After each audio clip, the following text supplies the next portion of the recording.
दोस्तों, जिस वक्त दुनिया की बड़ी ताकतें खामोश हैं, उस वक्त यमन जैसे एक छोटे से मुल्क ने अमेरिका और इसराइल दोनों को खुली चुनौती दे रखी है। मिसाइल भी दागे, ड्रोन भी उड़ाए और साफ ये कह दिया कि जब तक गजा पर जुल्म रुकेगा नहीं, हमारा हमला थमेगा नहीं।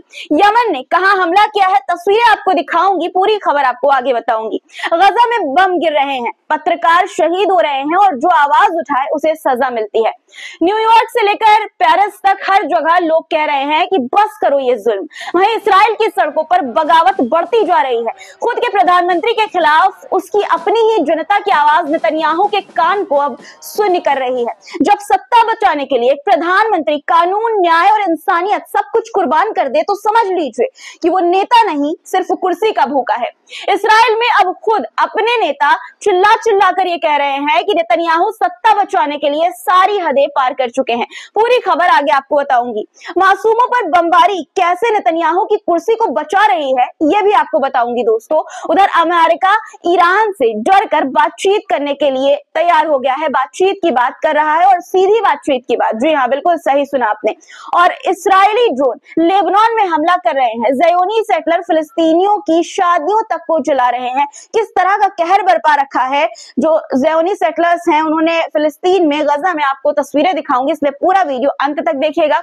और वीडियो शुरू करने से पहले गुजारिश कि दोस्तों लाइक जरूर से कर दिया करिए वीडियो को और खूब सारा शेयर किया करिए। कंजूसी करते हैं आप लोग शेयर करने में वीडियो, इसलिए शेयर जरूर से किया करिए। चलिए शुरू करते हैं वीडियो। द लाइव टीवी, सच सबसे आगे। आदाब दोस्तों, मेरा नाम है मिसबाह खान और आप मुझे द लाइव टीवी पर देख रहे हैं। ईरान और अमेरिका की बात करते हैं। अमेरिका के राष्ट्रपति डोनाल्ड ट्रंप ने चौंकाने वाला बयान दिया है। उन्होंने कहा कि हम अब ईरान से सीधी बात कर रहे हैं ताकि जंग को टाला जा सके। मतलब साफ है, वेल्सी क्लर्क प्लान का जो 7 देशों वाला युद्ध प्लान था वो अब रुक रहा है, यानी कि अमेरिका अब जंग से पीछे हटने की बात कर रहा है। वहीं ईरान के विदेश मंत्री अब्बास अरागची ने कहा कि ईरान और अमेरिका शनिवार को ओमान में हाई लेवल बातचीत करेंगे। ये एक मौका भी है और एक इम्तिहान भी। अब फैसला अमेरिका को करना है। मतलब साफ है दोस्तों, ट्रंप की धमकी का जवाब ईरान ने बड़ी समझदारी से दिया है। अब देखना है कि अमेरिका पीछे हटता है या आग में घी डालता है। दरअसल दोस्तों, ट्रंप ने ईरान को धमकाया था। जी हाँ, धमकाया और कहा कि अगर बातचीत फेल हुई तो ईरान बड़ी मुश्किल में होगा और न्यूक्लियर हथियार नहीं बना पाएगा। फिर अचानक तुर्की के लिए प्यार उनका उमड़ पड़ा। उन्होंने कहा कि मैं एर्दोगन को पसंद करता हूं, वो भी मुझे पसंद करते हैं। तुर्की ने सीरिया में वो किया जो 2000 साल में कोई नहीं कर पाया और इसराइल को नसीहत भी दे डाली। ट्रंप ने कहा कि अगर तुम्हें तुर्की से दिक्कत है, ट्रंप ने कहा नेतन्याहू से कि अगर तुम्हें तुर्की से दिक्कत है तो शांति से हल निकालो। यानी कि ट्रंप एक साथ धमकी भी दे रहे हैं, दोस्ती भी जता रहे हैं और सलाहकार भी बन रहे हैं। दोस्तों, प्रेस टीवी की खबर के अनुसार यमन की सेना ने सोमवार यानी कि मंडे को 2 बड़े हमले किए। पहला हमला इसराइल के कब्जे वाले शहर याफा में एक मिलिट्री टारगेट पर ड्रोन से किया गया और दूसरा हमला रेड सी यानी कि लाल सागर में अमेरिका के 2 जंगी जहाजों पर मिसाइल और ड्रोन से किया गया। यमन की सेना ने बयान भी जारी करते हुए साफ तौर पर कहा कि यह हमला गजा के लोगों के समर्थन में है और हमारे देश पर हो रहे अमेरिकी हमलों का जवाब भी। यमन ने इस हमले के लिए अपने यफा नाम के ड्रोन का इस्तेमाल किया। सेना ने यह दावा भी किया कि ड्रोन ने अपने निशाने को पूरी तरह सफलतापूर्वक तबाह कर दिया है। यानी कि दोस्तों, निशाना सटीक था। इसे फिलिस्तीनियों के लिए इंसाफ की लड़ाई का हिस्सा बताया गया। यमन की नौसेना और एयरफोर्स ने साथ मिलकर 2 अमेरिकी डिस्ट्रॉयर्स पर क्रूज मिसाइल और ड्रोन से हमला किया है। यमन ने साफ कहा कि जब तक अमेरिका हमारे देश पर हमला करता रहेगा, हम भी उसका जवाब देते रहेंगे। यमन का यह कहना है कि अमेरिका और उसके साथी देश बदले में आम लोगों की बिल्डिंग्स पर हमले कर रहे हैं। जी हाँ दोस्तों, आम लोगों की, जो मासूम लोग हैं जिनका कोई लेना देना नहीं इससे, उन लोगों की बिल्डिंग्स पर जवाब में अमेरिका हमला कर रहा है, जिसमें कई लोग मारे जा चुके हैं, शहीद हो चुके हैं। लेकिन यमन ने कहा कि ये जुल्म हमें रोक नहीं सकते बल्कि और मजबूत बनाते हैं। यमन की आर्मी ने ऐलान किया है कि जब तक इस्राइल गजा पर जमीनी और हवाई हमला बंद नहीं करता तब तक हम भी अपनी कार्रवाई नहीं रोकेंगे। यमन के हमलों से इस्राइल का इलात पोर्ट बंद हो गया है, जिससे उसे भारी आर्थिक नुकसान हुआ है। यमन के विद्रोही संगठन अंसार अल्लाह के लीडर अब्दुल मलिक अल हुती ने साफ तौर पर यह कहा कि अमेरिका ने हमारे देश पर एक ही दिन में 90 से ज्यादा हमले किए हैं, लेकिन हम न रुके हैं और न ही रुकेंगे। उन्होंने कहा कि गजा की मदद करना हमारा धर्म, नैतिक और इंसानी कर्तव्य है। जब दुनिया की सबसे बड़ी ताकतें चुप हैं, तो यमन जैसे छोटे देश की हिम्मत पूरी दुनिया के लिए एक मिसाल है और इस हिम्मत को सलाम है। दोस्तों गजा में इस्राइल ने जो नरसंहार मचाया हुआ है उसे दुनिया देख रही है और अब गजा के शहर खान यूनिस में इस्राइल ने एक साथ 10 पत्रकारों पर बम गिरा दिया है। जी हाँ, 10 पत्रकारों पर। ये सभी पत्रकार सिर्फ एक काम कर रहे थे, दुनिया को सच दिखा रहे थे, इस्राइल का सच। तस्वीरें देखिए आपकी स्क्रीन पर, देख सकते हैं दोस्तों आपको आग नजर आ रही होगी इस वीडियो में और कई पत्रकारों के कफन के साथ। दोस्तों देखिए कितनी कुछ तस्वीरें ऐसे विचलित करने वाली है कि साफ तौर पर मैं आपको दिखा भी नहीं सकती किस तरह से लोग घायल भी हुए, पत्रकार घायल भी हुए हैं और आप प्रेस की जैकेट के साथ कफन देख पा रहे होंगे इन वीडियोज में। अब सवाल ये है कि क्या सच्चाई दिखाना भी अब गुनाह है? क्या इस्राइल का असली चेहरा दिखाना भी अब गुनाह है? इस नरसंहार के खिलाफ लोग अब आवाज भी उठाने लगे हैं। न्यूयॉर्क में फिलिस्तीन के समर्थन में लोग शांतिपूर्वक मार्च कर रहे थे, लेकिन लोगों से ये देखा नहीं गया। प्रदर्शनकारियों पर अचानक हमला कर दिया गया। एक बिल्डिंग से कुछ लोग उन पर चीजें फेंकने लगे। देखिए तस्वीरें कि किस तरह से बिल्डिंग पर से कुछ चीजें, विभिन्न प्रकार की चीजें जो है वो फेंकी जा रही है प्रदर्शनकारियों पर।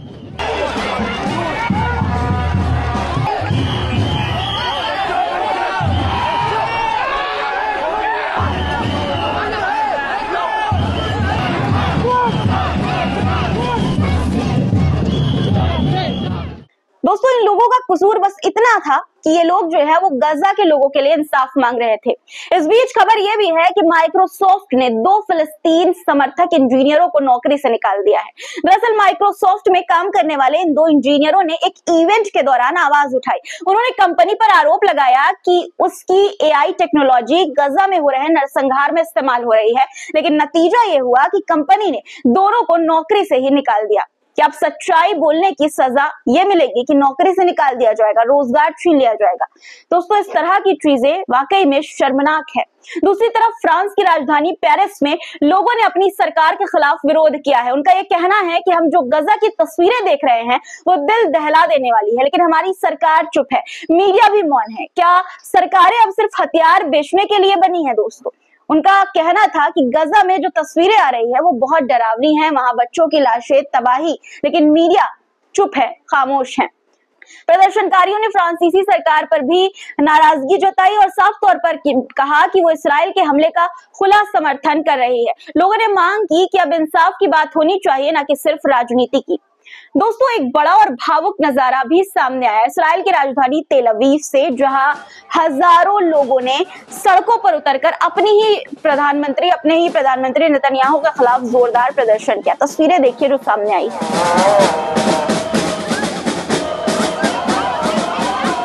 देखिए हाथ में बड़े बड़े पोस्टर, बैनर लेकर लोग सड़कों पर निकले हैं, रैली कर रहे हैं, प्रदर्शन कर रहे हैं और नेतन्याहू के खिलाफ, उनके नेताओं के खिलाफ नारेबाजी लगाई जा रही है, नारेबाजी की जा रही है। ये लोग सिर्फ राजनीति या सरकार से नाराज नहीं है, बल्कि वो उस खून खराबे से, उस नरसंहार के से नाराज है, उस नरसंहार के खिलाफ थे जो गजा में हो रहा है। लोगों ने साफ कहा कि अब बस करो, ये जंग नहीं नरसंहार है।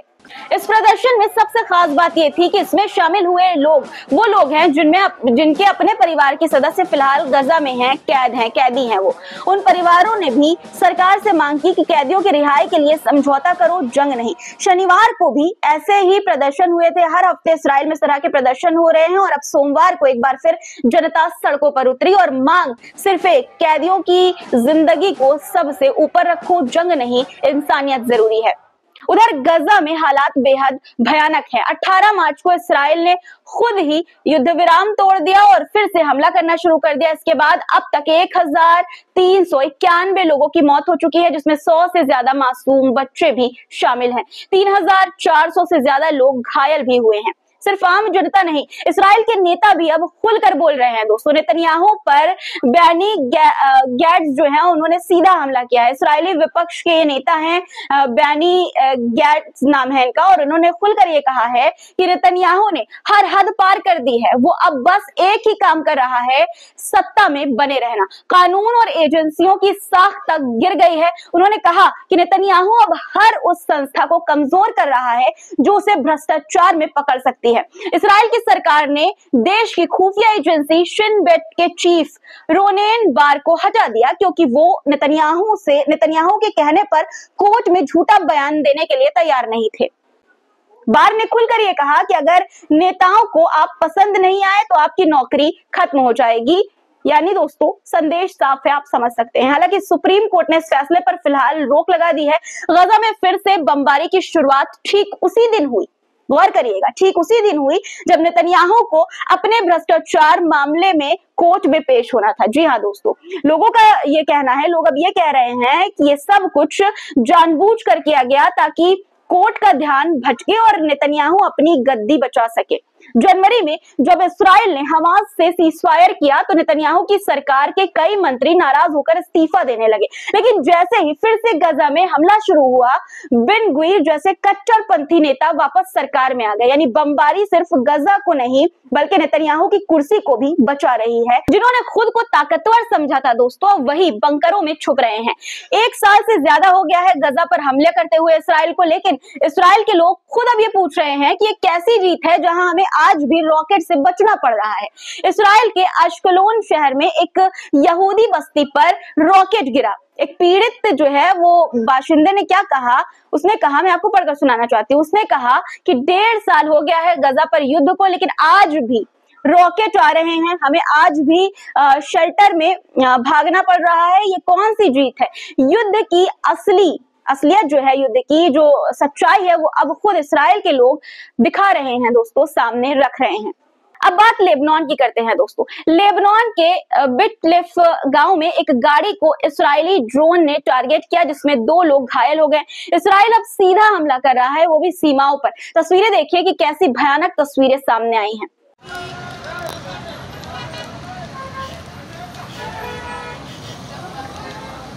वहीं फिलिस्तीन के बिद्या गांव में ज़योनी कट्टरपंथियों ने शादी हॉल को आग लगा दिया, आग के हवाले कर दिया और दीवारों पर नस्लवादी स्लोगन भी लिख डाले। क्या यही सभ्यता है जिसकी दुहाई दी जाती है इसराइल के द्वारा? तस्वीरें देखिए आपकी स्क्रीन पर।